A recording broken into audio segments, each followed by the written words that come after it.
ଗୋଟେ ଭାରି ଓଡ଼ିଶାବାସୀଙ୍କୁ ଖାଲି ଖୁସି ଦେଇଛି ଯେ ନବୀନ ପଟ୍ଟନାୟକ ଭକ୍ତ ଦାସ ଗୋଟିଏ ଫ୍ରେମ୍ରେ।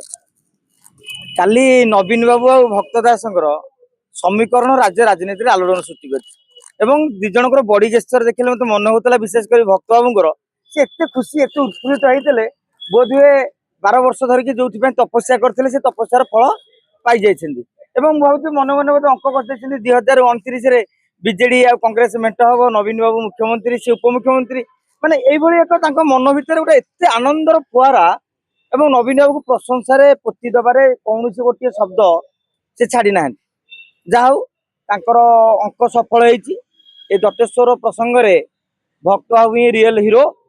ସେ ଏମିତି ଖେଳ ଖେଳିଲେ ନବୀନ ବାବୁ ମଧ୍ୟ ସେ ଟ୍ରାପରେ ପଡ଼ିଲେ ଏବଂ ଶେଷରେ ନବୀନ ବାବୁ ଆଉ ପାଦେ ଆଗେଇକି ଯାଇକି ଧର୍ମ ନିରପେକ୍ଷତାର କଥା କହିଲେ ଆମେ ସମସ୍ତେ ଏକାଠି ହେବାକୁ ଆହ୍ୱାନ ଦେଲେ। ଯାହା ହଉ ଭଗବାନ କରିଛନ୍ତି ନବୀନ ବାବୁ ସବୁବେଳେ ଭାରତୀୟ ଜନତା ପାର୍ଟିକୁ ସମର୍ଥନ କରି ଆସିଛନ୍ତି। ଅତୀତରେ ଅଶ୍ୱିନୀ ବୈଷ୍ଣବଙ୍କୁ ଦି ଥର ପଠେଇଛନ୍ତି ପାର୍ଲାମେଣ୍ଟରେ 30-32 ବିଲ୍ରେ ମଧ୍ୟ ସମର୍ଥନ କରିଛନ୍ତି ଏବଂ ଚାରିଆଡେ ସାରା ରାଜ୍ୟରେ ମଧ୍ୟ ଏଇ ଚର୍ଚ୍ଚା ହୁଏ ଯେ ନବୀନ ବାବୁ ଆଉ ମୋଦି ଶାହାଙ୍କର ଭଲ ସମ୍ପର୍କ ରହିଛି।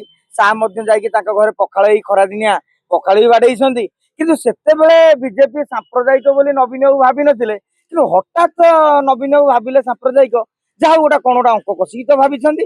ଦେଖାଯାଉ ଯୋଉ କହନ୍ତିନି କଥାରେ ହୋଲି ଆଜି ରଙ୍ଗ ମାରି ଦେଇଛନ୍ତି 4 ଦିନ ପରେ ସେ ଉଭେଇ ଯାଉଛି କି ନାଇଁ ତେଣୁ କୁହାଯାଏ ଏ ରଙ୍ଗ ରହିଲେ ହେଲା। ସୋନି ଭାଇ ଲାଷ୍ଟକୁ ନବୀନ ପଟ୍ଟନାୟକ ଗୋଟେ ଏମିତି ଷ୍ଟେଟମେଣ୍ଟ ଦେଲେ ଯୋଉଟା କି ଭବିଷ୍ୟତରେ କଂଗ୍ରେସ ଆଉ ବିଜେଡିର ମେଣ୍ଟ ପାଇଁ ସୁହାଇଲା ଭଳିଆ ଗୋଟେ ଷ୍ଟେଟମେଣ୍ଟ ଦେଲେ। ଦେଖନ୍ତୁ କାଲି ନବୀନ ବାବୁ ଯୋଉ ନିଷ୍ପତ୍ତି ନେଇଛନ୍ତି ରାଜ୍ୟ ରାଜନୀତି ଗୋଟେ ନୂଆ ଦିଗ ଦେଇଛି। ଲୋକମାନେ ଅନୁଭବ କରିବା ଅନୁମାନ କରିବା ଆରମ୍ଭ କଲେଣି ବୋଧହୁଏ ପଞ୍ଚାୟତ ନିର୍ବାଚନରେ ଏବଂ ଆଗାମୀ 2029 ସାଧାରଣ ନିର୍ବାଚନରେ ବିଜେଡି ଓ କଂଗ୍ରେସ ମଧ୍ୟରେ ଗୋଟିଏ ମେଣ୍ଟ ହବାର ସମ୍ଭାବନା ରହିଛି। କାଲି ଆପଣ ଦେଖିବେ ନବୀନ ବାବୁ କହିଲେ ସମୟ କହିବ ଭବିଷ୍ୟତର କଥା ଏବଂ ଭକ୍ତ ବାବୁ ବି କହିଲେ ଏଇଟା ସରିଗଲା ପରେ ସେ କଥା ଆଲୋଚନା। ଯାହା ହଉ ଦି ଜଣଙ୍କ ଜୋଶ ବଢିଯାଇଛି କିନ୍ତୁ ଏହାକୁ ନେଇକି ବିଜେଡିରେ ବି ଅସନ୍ତୁଷ୍ଟ ଦେଖିବାକୁ ମିଳିଛି କାହିଁକି ନା ବିଜେଡି କଂଗ୍ରେସ ମେଣ୍ଟ ହେଲେ ପାଖାପାଖି 15-20 ବିଜେଡି ବିଧାୟକଙ୍କର ଭାଗ୍ୟ ଭବିଷ୍ୟତ ଅନ୍ଧାର ହେଇପାରେ। ସେ ସମ୍ପର୍କରେ ଆମେ ଗୋଟିଏ ଆଉ ଦିନେ ବିଶ୍ଳେଷଣ କରିବା କୋଉ କୋଉ ବିଧାୟକ ଅକଳରେ ପଡି ପାରନ୍ତି। କିନ୍ତୁ ନବୀନ ବାବୁ ହଠାତ୍ ଗୋଟେ ମତେ ପଚରାଯାଏ ଏ ନ୍ୟାରେଟିଭଟା ଭିତରେ ଭିତରେ ଚାଲିଥିଲେ ଭଲ ହେଇଥାନ୍ତା କିନ୍ତୁ ହଠାତ୍ ଯେତେବେଳେ ବିଜେଡି ଆଉ କଂଗ୍ରେସ ଏକାଠି ବୋଲି ନ୍ୟାରେଟିଭ ଦେଇଛନ୍ତି ଆପଣ ମାନେ ସାଧାରଣ ଜାଣିଥିବେ ବିଜୁ ଜନତା ଦଳର ଭୋଟର ମାନେ ହଉଛନ୍ତି ଅଣ କଂଗ୍ରେସ ଭୋଟର।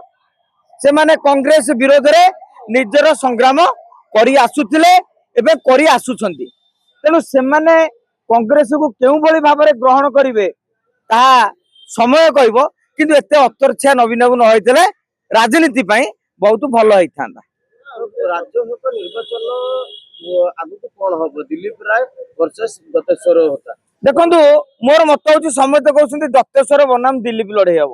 ମୁଁ ଆପଣଙ୍କୁ ଅଙ୍କ କଥା କହୁଛି ଅଙ୍କ କହୁଛି ବିଜେଡି ଦାବି କରୁଛି କଂଗ୍ରେସ ଦାବି କରୁଛି ଆମର 18 ବଳକା କଂଗ୍ରେସର 14 ଲକ୍ଷ୍ମଣ ମୁଣ୍ଡା 33 ଯଦି 33 ଜଣ ପାଇବ ଭୋଟ ପ୍ରଥମେ ସିଏ ନିର୍ବାଚିତ ହବ ମାନେ 1 ନମ୍ବର ପ୍ରାର୍ଥୀ ହଉଛନ୍ତି ଦତେଶ୍ୱର।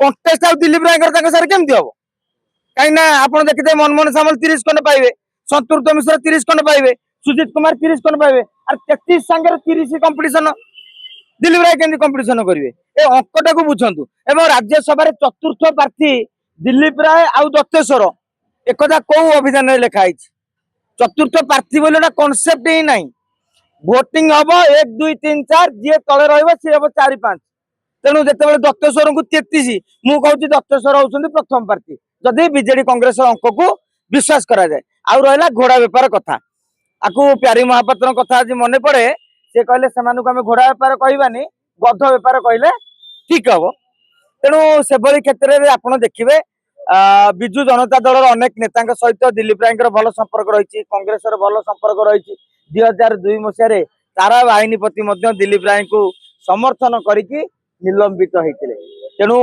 आउ सबुठ बड़ कथाटी हूँ जोटा कि आम बर्तमान फिटेबानी कहीं लड़ई चली आपण जो मान ना नहीं चर्चा कर भावुँ से 8 जण विधायक अच्छा आउ अनेक विधायक अच्छा कि नहीं आदौ चर्चा नथिबा जो विधायक ना आप बारंबार भी शुणी नथिबे से माने जदि दिलीप राय को भोट दियंती आश्चर्य हबार नहीं किंतु ବେପାର ଆରମ୍ଭ ହୋଇନାହିଁ। ଘୋଡ଼ା ବର୍ତ୍ତମାନ ଧୀରେ ଧୀରେ ରେଡି ହଉଛନ୍ତି। ଘୋଡ଼ା ବେପାରୀ ବର୍ତ୍ତମାନ ଆଟାଚ ସଜାଡୁଛନ୍ତି। ତେଣୁ ଆମକୁ ଆଉ କିଛି ଦିନ ଅପେକ୍ଷା କରିବାକୁ ପଡିବ। ଶେଷ ଦିନ ଆପଣ ଜାଣିବେ ଆଟାଚ ନେଇଛି କିଏ। ତାରା ବାହିନୀପତିଙ୍କ ଭଳିଆ ନିଆଁକୁ ଚାଷ ଦେବା ବିଧା ମଧ୍ୟ ବାହାରି ପାରନ୍ତି। ଦେଖନ୍ତୁ এইটা হচ্ছে ମୁଁ ଆପଣଙ୍କୁ ଗୋଟେ କହୁଛି, ଦଳରେ କହୁନାହାନ୍ତି ଭକ୍ତ ଦାସ କହିଲେନି କାହିଁ ନିଲମ୍ବନ ହେବେ। 2026 ଜଣେ ନିଲମ୍ବନ ହେଲେ 2029 କଣ ନିଲମ୍ବନ ଉଠୁନି? ଏଇଟା କଣ ଭକ୍ତ ବାବୁଙ୍କ ପୂର୍ବରୁ ଯେତେବେଳେ ଶରତ ପଟ୍ଟନାୟକ, ନିରଞ୍ଜନ ପଟ୍ଟନାୟକ ଯାହାକୁ ସବୁ ସସ୍ପେଣ୍ଡ କରିଥିଲେ, ଭକ୍ତ ବାବୁ ଆସି କଣ କହିଲେ ସବୁ ନିଲମ୍ବନ ଉଠିଲା। ଯଦି କାଲି ଆପଣ ପିସି ସଭାପତି ନଥିବେ, ଜଣେ ଆସିବ କହିବ ସବୁ ନିଲମ୍ବନ ଉଠିଲା। 2026 ଅଲଗା, 29 ବହୁତ ବାଟ ଅଛି। ତାପରେ ଯିଏ ପୋଟେନସିଆଲ କ୍ୟାଣ୍ଡିଡେଟ ଗ୍ୟାରେଣ୍ଟେଡ ଜିତିବ, ତେମେ ପୁଣି ନିଲମ୍ବନ ପ୍ରତ୍ୟାହାର କରିକି ଏମିତି କେତେ ନଜିର ଗଦା ଗଦା ରହିଛି। ଏଗୁରାରେ କଣ ଅଛି? ପଦ ଯଦି ପଳଉଥାନ୍ତା ତାହେଲେ କିଏ ଡରୁଥାନ୍ତେ? ପଦ ପଳେଇଲେ କେମିତି ନିର୍ବାଚନ ଲଢିବ? ସେ ଚାହିଁଲେ ତ 2029 ଆଉ ଭାରତୀୟ ଜନତା ପାର୍ଟିକି ସେ ସମର୍ଥନ କରିବ। କୋଉ କଣ୍ଡିସନ ହବ? ଆପଣ ଭାବୁଛନ୍ତି 2 କୋଟି 3 କୋଟି 5 କୋଟି ଟଙ୍କାରେ ଏମଏଲଏ ବିକ୍ରି ହେବେ? ଆରେ ସେ ଏମଏଲଏ ମାନେ 10 କୋଟି ଟଙ୍କା ଖର୍ଚ୍ଚ କରିକି ଏମଏଲଏ ହେଇଛନ୍ତି। ସେ 5 କୋଟି ନେଇ କଣ କରିବେ? ସେମାନେ କହିବେ ଯଦି ଆମେ ବିଜେପି ପ୍ରାର୍ଥୀ, ସ୍ୱାଧୀନ ପ୍ରାର୍ଥୀକୁ ସମର୍ଥନ କରିବୁ ତାହେଲେ ବିଜେପି ଟିକେଟ ଆମେ ନବୁ। ସେ ବୁଝାମଣା ହବ। ଅମିତ ଶାହ ଆସିଛନ୍ତି, ତେଣୁ ବିଜେପିର ମାଷ୍ଟର ଖେଳାଳି। ତେଣୁ ଅମିତ ଶାହଙ୍କୁ ଚ୍ୟାଲେଞ୍ଜ ଦେଇଛନ୍ତି କିଏ? ସେ ନବୀନ ବାବୁ। ନବୀନ ବାବୁ କାଲି ଯୋଉ ଆହ୍ୱାନ ଦେଇଛନ୍ତି କାହା ବିରୁଦ୍ଧରେ ଲଢେଇ ପାଇଁ? ମୋଦି ଶାହଙ୍କ ବିରୁଦ୍ଧରେ ଲଢେଇ ପାଇଁ। ତେଣୁ ଅମିତ ଶାହ ଯଦି ନିରବରେ ପଳେଇବେ ଆମର କିଛି କହିବାର ନାହିଁ, କିନ୍ତୁ ସେଭଳିଆ ଲୋକ ନିରବରେ ଯିବେନି। ଶେଷ ପ୍ରଶ୍ନ, କିଛି ଚର୍ଚ୍ଚା ହଉଛି କିଛି ଥିଲେ ଶିଶୁପାଳ ହେଇଗଲେ ବୋଲି ବିଜେପିର। ଦେଖନ୍ତୁ ବସରେ 50 ସିଟ୍, 60 ଯିବେ ରହିବେ ମାନେ ଆଶାୟୀ, କି ଚଢିବ ମାନେ 10 ଜଣ ଠିଆ ହେବେ। ତେଣୁ ଏ 2 ଜଣ ନ ହେଇଥିଲେ ଆଉ 2 ଜଣ ହେଇଥିଲେ ଅସନ୍ତୁଷ୍ଟ। এইটা ଗୋଟେ ବଡ କଥା ନୁହେଁ, ସବୁବେଳେ ସେଇଭଳିଆ ଘଟେ। ଆପଣ ଦେଖିବେ ବିଧାନସଭା ନିର୍ବାଚନରେ ମଧ୍ୟ ଏମିତି ଘଟିଛି। କିନ୍ତୁ ଭାରତୀୟ ଜନତା ପାର୍ଟି ଯେ ଝଟକା ଲାଗିଛି, ଟିକେ ବଡ ବଡ ନେତା ମାନେ ସେମାନେ ରହିନାହାନ୍ତି। ବସନ୍ତ ପଣ୍ଡା ଚାହିଁଥିଲେ ନୂଆପଡାରେ ଏତେ ସାକ୍ରିଫାଇସ କଲେ ଗୋଟେ ଟିକେଟ ପାଇଯିବେ। ତେଣୁ ତାପରେ ଯେତେବେଳେ ବହୁତ ଭୋଟ ହେଇଗଲା, ମୁଁ ଭାବୁଛି ବିଜେପି ଭାବିଲା ବୋଧେ ବସନ୍ତ ପଣ୍ଡା ନଥିଲେ ବି ଆମେ ଜିତିଥାନ୍ତୁ, ତେଣୁ ଗୁରୁତ୍ୱ ଦିଆଗଲାନି। ମୁଁ ଭାବୁଛି ସେଇଭଳିଆ। ଏବଂ ସବୁଠାରୁ ବଡ କଥା କୁହନ୍ତୁ, ବବି ଦାସ ପାଇଲେନି, ସଞ୍ଜୟ ଦାସ ବର୍ମା ପାଇଲେନି, ଅତନୁ ସବ୍ୟସାଚୀ ନାଇକି ପାଇଲେନି, ବସନ୍ତ ପଣ୍ଡା ପାଇଲେନି, କଣ ଅସୁବିଧା କଣ? ଧନ୍ୟବାଦ।